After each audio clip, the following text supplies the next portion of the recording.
Olá, meus irmãos e irmãs de Ideal Espírita, vocês amigos e amigas que nos acompanham aqui na página Estação da Luz Espírita, muitíssimo obrigado mesmo pela sua companhia. A nossa página Estação da Luz Espírita não tem fins lucrativos, o objetivo é a divulgação da doutrina espírita. E é por isso que nós reunimos aqui esta sede de matérias espíritas para que possa atender às suas necessidades, estudo, lazer, pesquisa.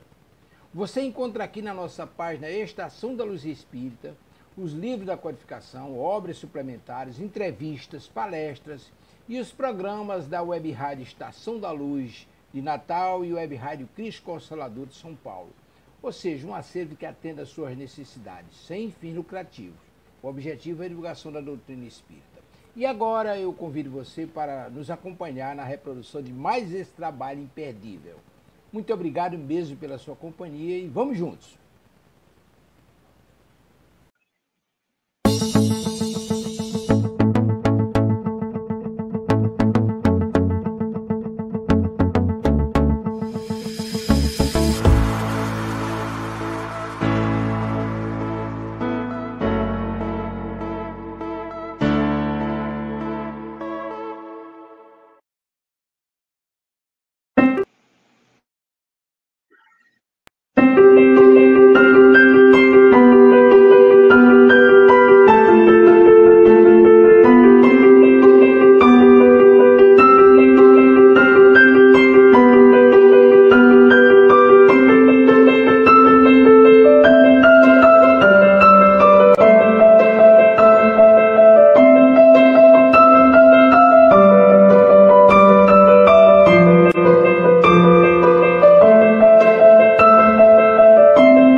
Boa noite.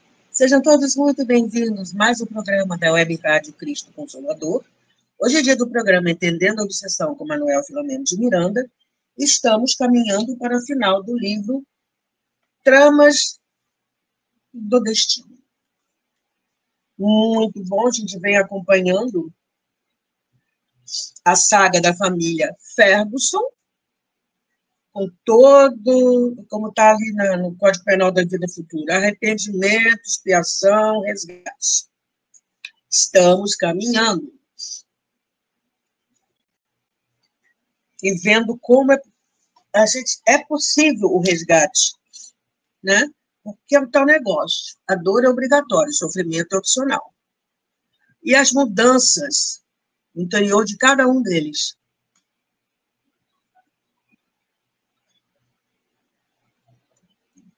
Mas, para a gente começar bem, vamos fazer a nossa prece?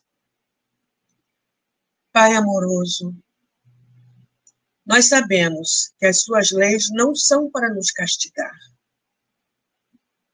Foram todas elas feitas para que a gente fosse feliz. Mas, rebeldes que somos, a gente se afasta dessas leis. Aí nos tornamos infelizes. E muitas vezes culpamos a você, Pai. Nós queremos transferir a própria responsabilidade dos nossos atos para terceiros, quando cabe a nós a conquista da própria felicidade. Gratidão pela sua misericórdia que não nos abandona, permanece conosco, seja o que for que a gente pense, fale, faça ou sinta. Seu amor continua conosco.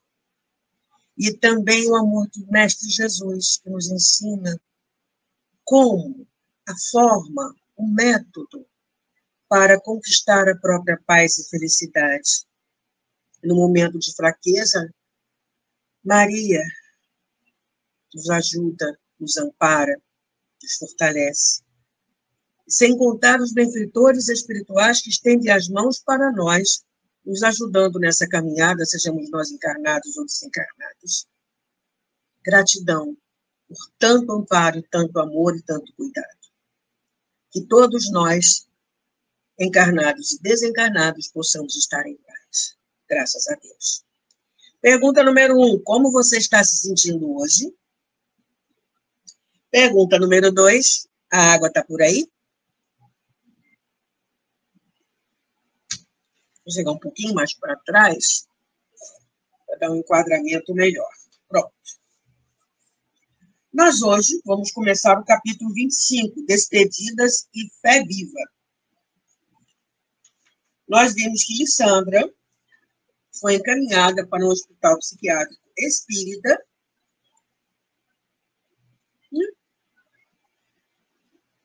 e foram avisados pela espiritualidade que, sim, ela deveria ser internada, precisa de um tratamento mais intensivo na área psicológica, no caso, psiquiatria, que não é para doidos. Muitas vezes, a gente precisa, sim, de um atendimento psicológico, porque é através desse atendimento que a gente passa a se conhecer melhor. Sabe aquele conhece a ti mesmo? Pois é. Um bom psicólogo, um bom psiquiatra, se for necessário, que nós trazemos, às vezes, lá de trás-mente, uma síndrome do pânico, né? As crises de ansiedade precisam ser tratadas, repondo a química que nosso organismo precisa. Então, é tudo certo, maravilhoso, perfeito. Então, a espiritualidade, quase que não sai, havia recomendado que sim, que se internasse Lissandra, porque Lissandra ia e Rafael vinha. Né? E aí, Lissandra foi muito bem recebida. E eles também falaram que Lissandra ia encontrar um afeto lá, e ela foi muito no hospital, ela foi muito bem recebida. Lissandra era de Elizabeth, alma conhecida e afetivamente bem recebida.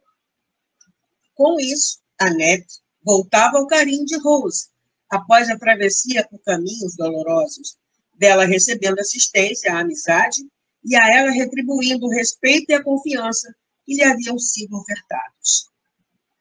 Ninguém, olha essa frase, ninguém, não é mais ou menos não, ninguém se afeiçoa ou detesta outrem sem que volva a reencontrá-lo adiante na esteira do tempo, na estrada da vida. Quem é que a gente vai reencontrar, hein?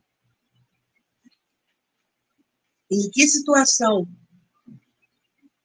Vamos começar a viver agora. Aquilo que Pedro recomendou, repetindo uma frase de Jesus na sua primeira epístola, no capítulo 4, versículo 8. O amor cobre a multidão de pecados. E na doutrina espírita, pecados são os erros cometidos, os equívocos pelo mau uso do livre-arbítrio. Mas estamos melhorando, a gente já está começando a saber lidar com essa faca de dois legumes. Livre-arbítrio. Ou coisinha complicada. Mas vamos começar o capítulo de hoje. Despedidas e fé viva. Não obstante o conforto que a missiva de Lisa e o cartão de Lissandra se faziam portadores, né? Porque foi a Elizabeth fez questão de escrever uma carta dizendo que ela estava muito bem, etc. e tal. A casa parecia vazia, as duas dedicadas mulheres. Olha a síndrome do ninho vazio. Quem é mãe sabe, quando os filhos voam, a casa fica vazia. Após meditarem, dialogando sobre o tempo de que agora podiam dispor, decidiram-se atuar mais diretamente no Ministério da Caridade Material. Beleza, vamos ocupar o tempo. de forma produtiva, acorrendo à instituição, às tardes, para o labor das costuras, da cocção e colaboração na sopa refazente, que era servida aos mais necessitados. Vambora! Com o suceder do tempo, e graças à dedicação de que davam mostra, foram convocadas ao Ministério do Socorro pelo passe, cooperando também e principalmente na prática da caridade moral.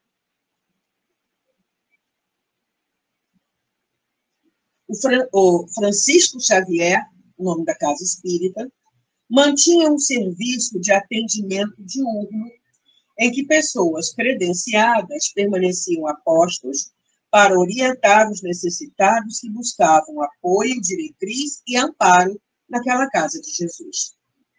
Equipes de passes, de esclarecimento, revezavam-se em horários adrede estabelecidos. Equivale dizer que sempre havia alguém capacitado aos primeiros socorros espirituais, anotando problemas e dificuldades que demandavam exames posteriores, quando, então, eram ouvidos os diretores da sociedade ou os mentores espirituais, conforme a natureza e procedência da necessidade dos casos. Tem gente me assistindo. Oiê! Depois eu vejo se vai haver algum comentário ali na seção de comentários. Logo depois da prece de encerramento, eu abro ali, aqui assim, ó. Aqui. Na minha tela tem uma seção dedicada aos comentários. Vamos lá. Continuando. Dona Artemis e Ermelinda engajaram-se de corpo e alma no labor da solidariedade caridosa. Dispunham de tempo para a execução dos deveres domésticos e conseguiam atender com pontualidade irrepreensível aos compromissos novos, espontaneamente buscados e aceitos. Não escolhiam tarefas, isso é fenomenal. Não escolhiam tarefas.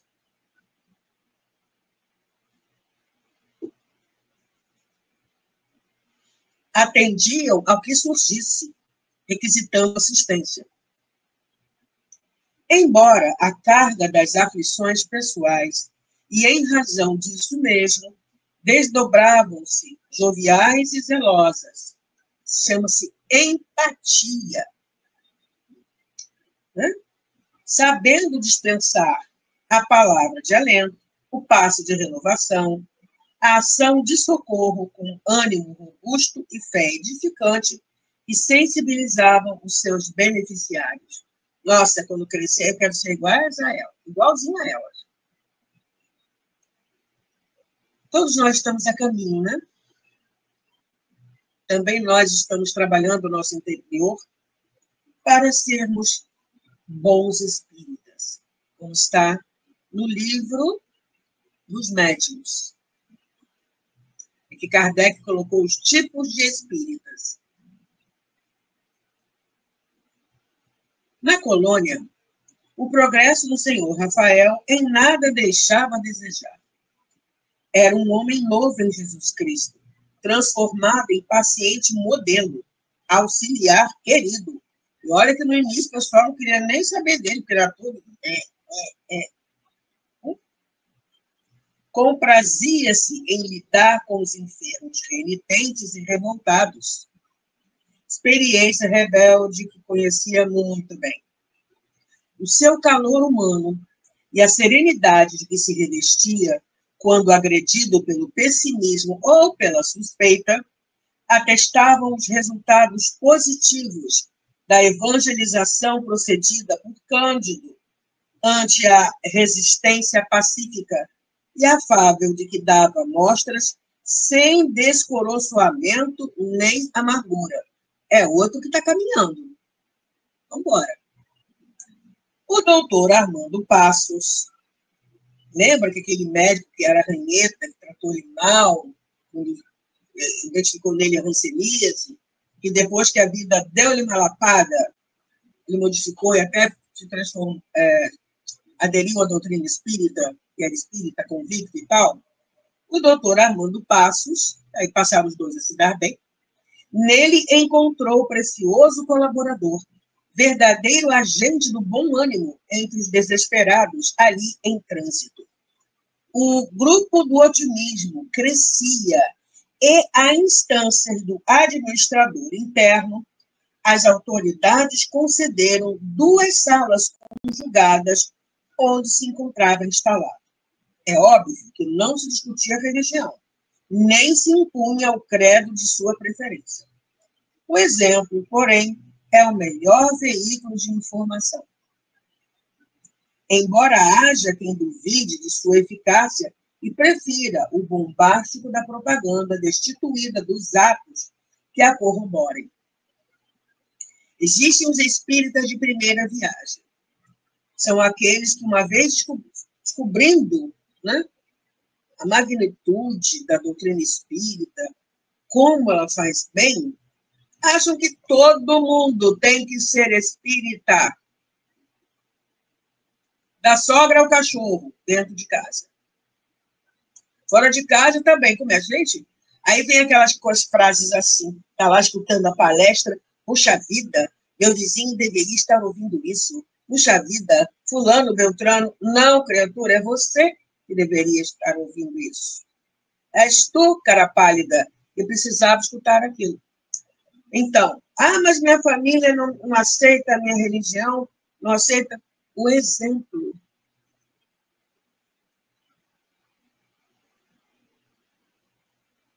O exemplo arrasta. No mínimo, respeito.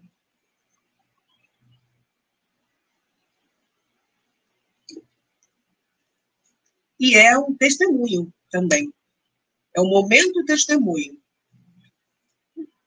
Continuando aqui. O exemplo, porém, tal. E a conduta do senhor Ferguson era incontestável lição viva de bom humor e amizade espontânea, que se impunha esforço titânico para autodominar-se, acertar no bem e galgar os degraus da ascensão. O tempo era-lhe o grande aliado e a fé, estruturada na razão, a abençoada dinamizadora das suas forças.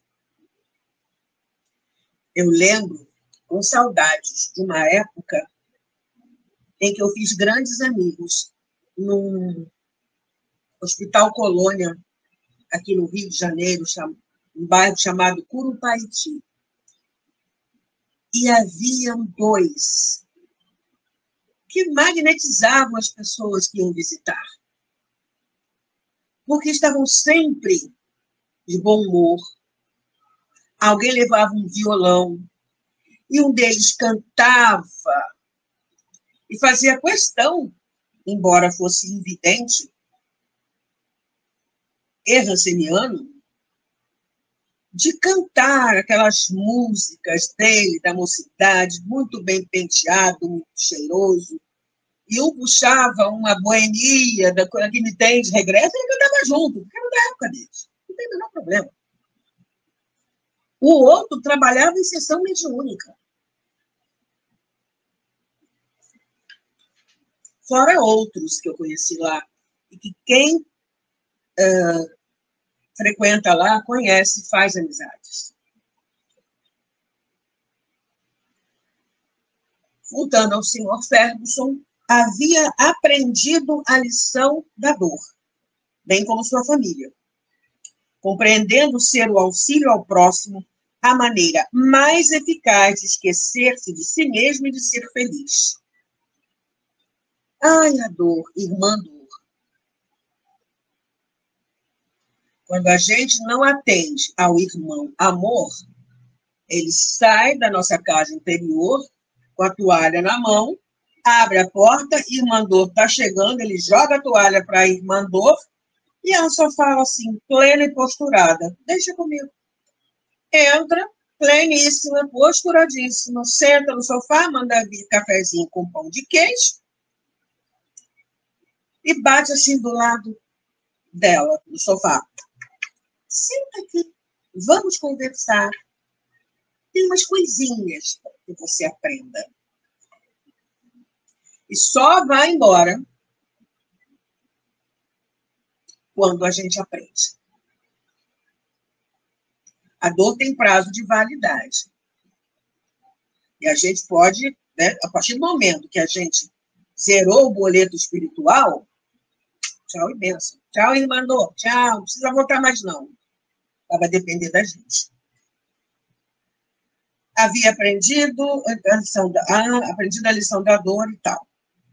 Bem como sua família, compreendendo ser o auxílio ao próximo a maneira eficaz de esquecer-se de si mesmo e de ser feliz. O bem, distribuído indistintamente, passava a demorar-se nos próprios doadores, prodigalizando-lhes grandes benefícios. Não aspiravam a resolver os conflitos alheios. Isso é muito importante. A gente não tem como resolver o problema da pessoa no lugar da pessoa, pela pessoa. Não. A gente pode estar junto, e deve estar, apoiando. Se pedirem um conselho, a gente dá, calcado na doutrina espírita, né? Acolhendo a pessoa, mas nunca resolvendo o problema da outra pessoa. O problema é dela, não é seu. É dela, ela que tem que se ajeitar com esse negócio aí. Pertence a ela o problema, não aos outros. E mostrando as ferramentas, né? Entregando um evangelho segundo o Espiritismo, se a pessoa aceitar, convidando para ir a uma casa espírita, se a pessoa aceitar, que muita gente bate também na porta da casa espírita, esperando que todo mundo que está ali, do balcão ao dirigente de sessão, passando pela mediúnica, passando pelo bazar, passando pelo, né, onde faz a comida, a sopa, distribuição de gêneros alimentícios, todo mundo, ou alguma dessas pessoas, ou uma pessoa vai resolver o problema dela por ela, no lugar dela. E não vai. Impossível. No convite de Jesus, ele falou: vinde a mim que eu vos aliviarei. Momento nenhum ele disse: resolverei o seu problema. Ele dá todos os dias, através dos mensageiros do bem, as ferramentas que a gente precisa para resolver os nossos problemas. Mas é tão mais fácil terceirizar, né? O bem distribuído indistintamente, tarará, tarará. Não aspiravam a resolver os conflitos alheios. Anelavam auxiliar de alguma forma para que os conflitados encontrassem a luz do discernimento e o alento da coragem, a fim de resolverem as próprias dificuldades.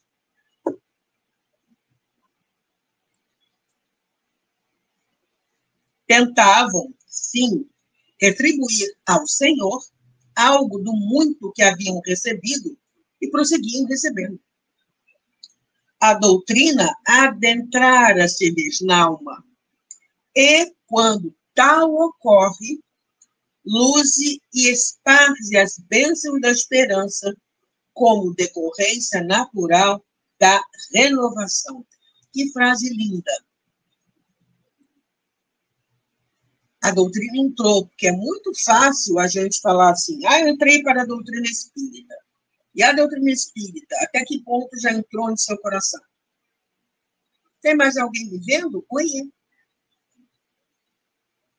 Né? Até que ponto? Porque quando isso ocorre, como ele fala aqui, luz, ou seja, faz luz, brilha, e espalha as bênçãos da esperança como decorrência natural da renovação. Que ocorre a nossa renovação? Quantas vezes a gente já não escutou uma frase assim: ih, fulano, você está diferente? Mudou, hein? Fulano, o que aconteceu? Você está tão diferente? E às vezes a pessoa não se dá conta que mudou. Isso é o mais legal. Porque a gente, às vezes, não tem muita noção se mudou ou não. Mas quando alguém de fora fala para a gente, fulano, você está diferente, conquistou alguma coisa. O tempo preenchido com sabedoria avançava sem novas sombras nem dores mais agudas.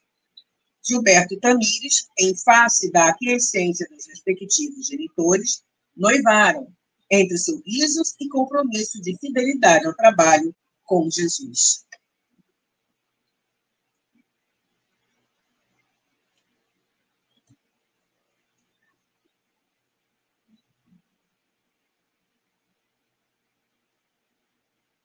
Nos seus planos futuros, confidenciava o desejo de uma prole a serviço da fé, oferecendo-se para os cometimentos do lar, onde esperavam receber espíritos queridos e, quiçá, necessitados, colaborando resolutos na obra de amor de nosso Pai. Passadas as ingênuas alegrias das celebrações do Natal no lar, Dona Artemis foi convocada pelos irmãos a retornar à fazenda, onde o velho genitor, que não via há vários anos, preparava-se para retornar à pátria espiritual. Na viagem, acompanhada pelo Mano e um amigo que a vieram buscar, e a sempre fiel Ermelinda, retornava à infância, ante a paisagem querida que se renovava diante do veículo apressado. 30 anos, ou pouco mais, se passaram desde quando se afastara daquelas terras imensas, com a alma repleta de esperanças e sonhos. Agora volvia com o espírito povoado de experiências e prenhe de resignação, com infinito reconhecimento a Jesus e à Mãe Santíssima. Em verdade, jamais pudera atinar que os antigos presságios que a assaltaram na adolescência e durante o noivado se concretizassem tão ásperos e abençoados, conforme considerava seus sofrimentos atuais ante a fé cristalina. A gente já consegue abençoar os nossos problemas?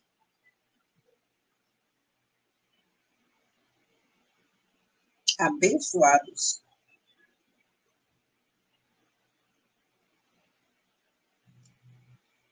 Sim, considerava no solilóquio evocativo. Fora-lhe necessário transferir da terra as esperanças de alegrias e de felicidades. Não obstante, sentia-se em paz, calma e lúcida, confiando no amor de Deus para o futuro. O Emmanuel tem uma mensagem, estou tentando lembrar o título.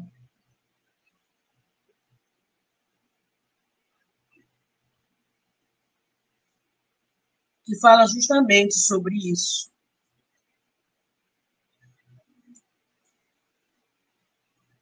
Pesquisa. Percebeu, através dos fios invisíveis da inspiração, que a amada genitora lhe estava ao lado e que aquela seria a sua última viagem na Terra aos sítios queridos do seu berço. Procurava reunir as reminiscências aos novos clichês paisagísticos com que se esperava no porvir, com que esperava no porvir lenir, diminuir, as saudades quando a noite descesse e o frio lhe açoitasse o coração. Experimentando o inefável carinho materno, sentiu aljofrarem-se-lhe os olhos de mornas e abundantes lágrimas. Um olho encheu de lágrimas. Artemis advertiu Ermelinda, igualmente emocionada. Vejo a nossa amada Adelaide. Tenho a nítida, na visão mental, a sorrir-me enquanto a acarinha. Tão bela. Estou sentindo-a há alguns minutos, respondeu a cunhada, tomando-lhe gentilmente a mão. Receio que nos prepara Acredito que é o momento do nosso adeus ao papai, que ela espera com santos júbilos depois da sua longa jornada terrena. Que o Senhor nos sustente e o auxilie no empreendimento novo. Olha a certeza de que a vida continua. É mais do que ter certeza, é saber que a vida continua. Francisco, o irmão, que dirigia o veículo conversando com um amigo à frente, noutra ordem de interesses, não ouvia o diálogo, nem percebia a psicosfera superior, de que também se beneficiava, embora não se desse conta de tal. Após extenuante viagem por estradas difíceis, que todavia não quebrantou o ânimo das duas queridas passageiras, chegaram em paz, à hora de um crepúsculo de veludo, carmesim e ouro. Acorreram ao quarto em que o ancião arquejante se debatia no processo da desencarnação, e a filha não sopitou a dor, contemplando o corpo encarquilhado, vencido pelas sucessivas enfermidades que abateram o antigo e austero senhor da região. Nenhum traço mais restava da pujança dos músculos e da força, da jovial aparência e da robustez de atitudes. O corpo envelheceu, desgastou mesmo. O sofrimento subjugara a forma e a sombra da morte, pairando sobre as carnes sucumbidas, tornaram um despojo que respirava.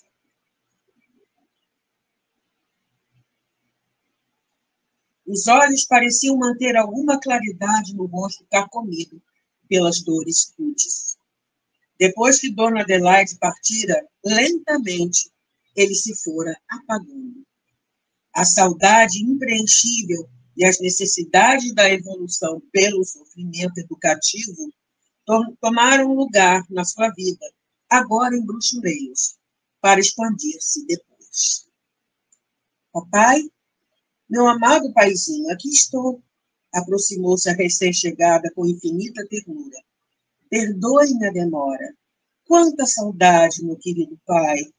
Dobrou-se como se fosse um colmo débil que o vento recurvava e osculou a face banhada de aos do suor do moribundo. O enfermo, que já se encontrava em avançado processo de desencarnação, ouvindo-a em espírito, desenhou na face desgastada um sorriso de infinita alegria e balbuciou a custo. Minha sofrida Artemis, filha adorada, graças a Deus. Caiu em coma. A ansiedade em rever a filha distante sustentar os liames que o mantinham preso até aquele momento. Por toda a noite, velado e atendido pela querida filha, durou o desprendimento. Pela alva, enquanto Ermelinda orava a prece por um agonizante que extraíra de O Evangelho segundo o Espiritismo de Allan Kardec, cessou a respiração.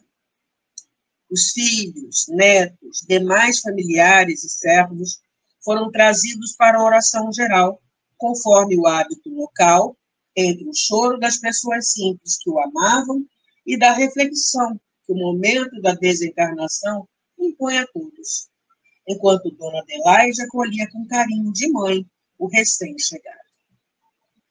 As lágrimas de dor na terra faziam-se acompanhar dos júbilos além do corpo transitório. Ao tempo em que as pessoas se encarregavam do mistério de preparar e trasladar de cômodo o recém-desencarnado, a veneranda entidade, antes de conduzir o amado a outra esfera da vida, deteve-se contemplando o corpo do esposo sucumbido em processo de desagregação. Naquele instante, num ato de profundo respeito pela maquinária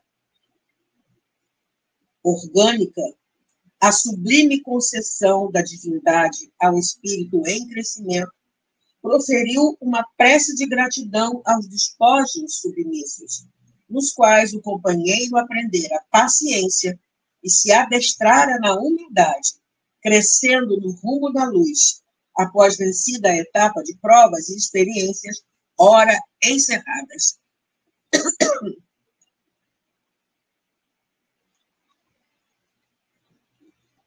As exéquias simples não deram margens a cenas lamentáveis, como que ocorrem em tais momentos. Quando do sepultamento do cadáver, atestando a materialidade de muitos, dentre os quais não poucos rotulados de cristãos. Hora grave, deve ser observada com dignidade e elevação, envolvendo o ser querido, ainda aturdido, nas carinhosas vibrações da coragem, do respeito e da gratidão, mediante o que se lhe faculta, assim, aurir dos que ficaram na carne emanações anestesiantes, aplicáveis à remoção do cansaço decorrente da jornada recém-concluída. Infelizmente, em muitos círculos sociais da Terra, vigem o anedotário feminino, os comentários desairosos, as recordações vinagrosas com que relembram e envolvem os desencarnados nos velórios dos seus despojos. Isso, não raro, lhes inflige perturbações e angústias, fazendo-os experimentar selvagens sensações condizentes com a natureza das referências pejorativas que dizem respeito a paixões e que ainda não se libertaram, ou amargurando-os com o que prefeririam esquecer por todo o sempre, se possível. Oxalá o bom tom moral e o respeito à memória dos defuntos inspirem os céticos à dignificação ante os que partiram.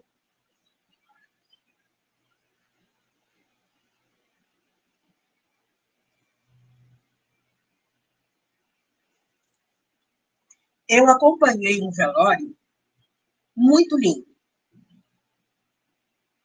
Por quê? Um companheiro de uma antiga casa espírita que eu frequentava foi velado pelos parentes e amigos espíritas com muita calma, com muita tranquilidade, com músicas espíritas soando baixinho. E de tempos em tempos, alguém fazia uma preleção, alguém fazia uma micro-oração. Foi tranquilíssimo a despedida do companheiro. E em outro caso, uma senhora que foi desenganada pelos médicos, e por mais que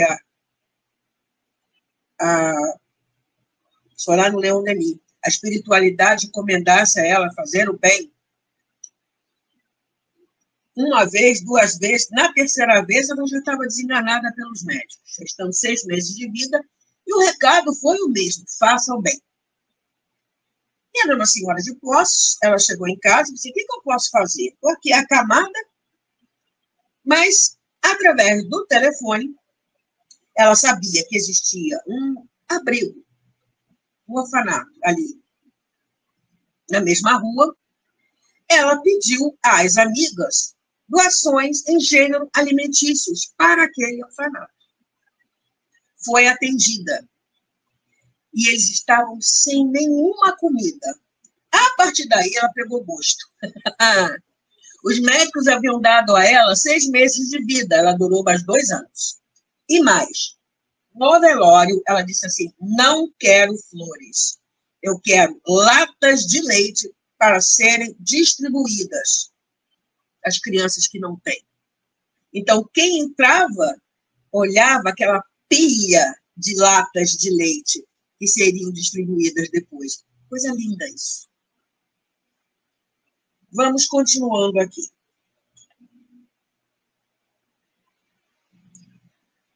Nem o elogio fúnebre mentiroso, não tem aquele ditado assim: todo morto depois que morre vira santo, né?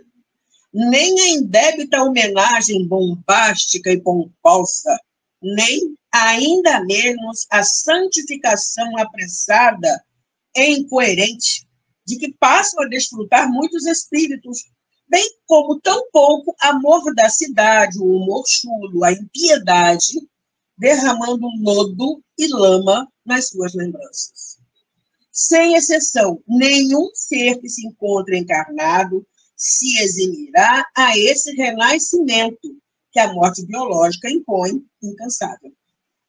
No convívio de alguns dias com os familiares queridos, revivendo as paisagens, revendo as gentes simples, as duas amigas não perderam a oportunidade de referir-se ao Espiritismo, lançando as bases da oração no lar e do estudo do Evangelho, que a previdência de Ermelinda levara com carinho para não se afastar dos seus ensinos, fonte inexaurível de consulta e consolação. Num gesto nobre, ofertou o exemplar a Francisco, que geria a fazenda e permaneceria com outros familiares na propriedade. Cada noite, enquanto ali estiveram, promoveram um encontro iluminativo, que se alongava até tarde, enquanto narravam as esperanças e os consolos que auriam na fé sublime. Evitavam comentar os próprios testemunhos. No entanto, expunham as experiências de dor e paz, desequilíbrio e harmonia que haviam presenciado ante a luz meridiana do Consolador. Respondiam a perguntas, elucidavam as crendices ali aceitas e as superstições cultivadas, reportando-se à mediunidade largamente praticada em toda parte, embora desconhecida nas suas legítimas bases cristãs e morais. Os argumentos inconfundíveis e as palavras facilmente assimiláveis refundiam o ânimo de todos e colocavam bases para o erguimento de singela célula espírita naqueles longínquos sertões. Lendas e folclores antigos receberam conotações elucidativas, facultando perfeito entendimento e produzindo incontestável alegria.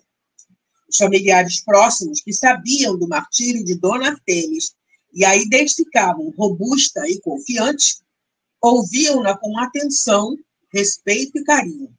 Além disso, os postulados espíritas, graças à sua lógica consubstanciada na experiência dos fatos, traziam a todos novas dimensões sobre a vida, alargando os horizontes do entendimento humano e produzindo felicidade em cada criatura.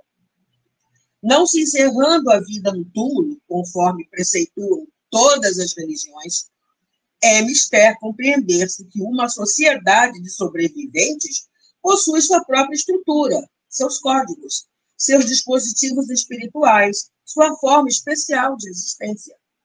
Se se considerar, no entanto, a pré-existência do espírito à concepção, mais fácil se faz compreender toda a complexidade da vida espiritual, tornando-se a da Terra um simulacro, uma cópia imperfeita, sem dúvida, daquela.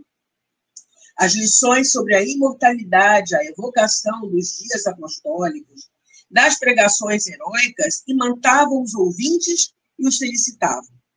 Estimuladas pela inspiração de Dona Adelaide, passaram à terapia do passe, atendendo aos casos graves de obsessão e enfermidades múltiplas que atavam inúmeros sofredores aos cátares das dores. A convite da genitora de Dona Artemis, Natércio, olha só, Natércio, compareceu numa noite de labor cristão. É o espírito responsável pelo Francisco Xavier, né? Em que as emoções atingiam alto grau de sintonia espiritual.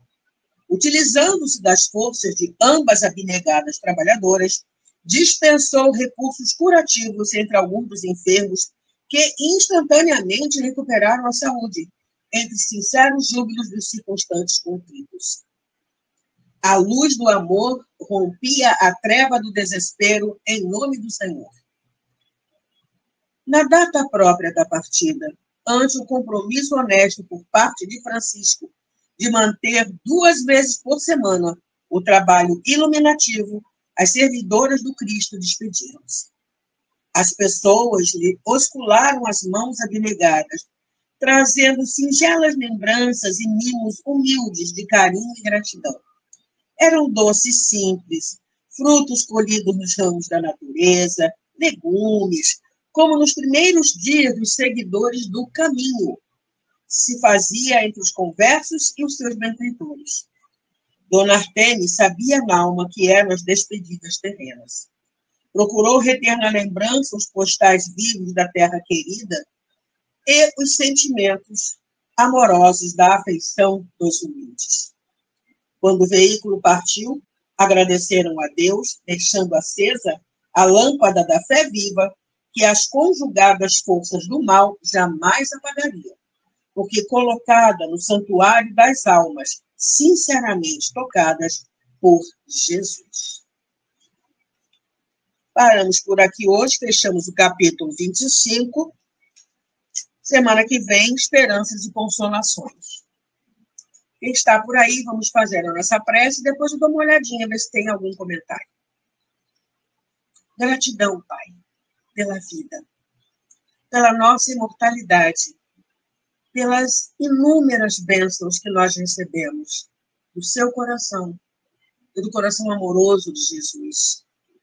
Gratidão. Gratidão, uma palavra só, mas que cabe tanta coisa dentro. Recebe, Pai, a nossa gratidão. Recebe, Senhor Jesus, a nossa gratidão. Recebe, Mãe Maria, também a nossa gratidão. E também os amigos espirituais que nos socorrem, sejamos nós encarnados e desencarnados. Gratidão, Senhor Jesus, pela doutrina espírita, que nos orienta os passos. Graças a Deus. Que todos nós, encarnados e desencarnados, possamos permanecer em paz. Acabou meu tempo, até terça-feira que vem, com a continuação desse livro. Gratidão por ter estado aqui comigo. Fique bem. Terça-feira que vem eu já devo saber qual é o próximo livro que a gente vai ler e estudar toda a bibliografia voltada para a obsessão de Manuel Filomeno de Miranda. Deixa eu ir aqui. Boa noite, Márcia. Quem me deu foi você, com esse seu bom gosto imenso. Amei, tá bom? Tchau para vocês. Tchau, tchau. Quem fala gratidão sou eu. Tchau, tchau. Chegamos ao final da nossa atividade. Muitíssimo obrigado mesmo pela sua companhia e espero você no próximo evento.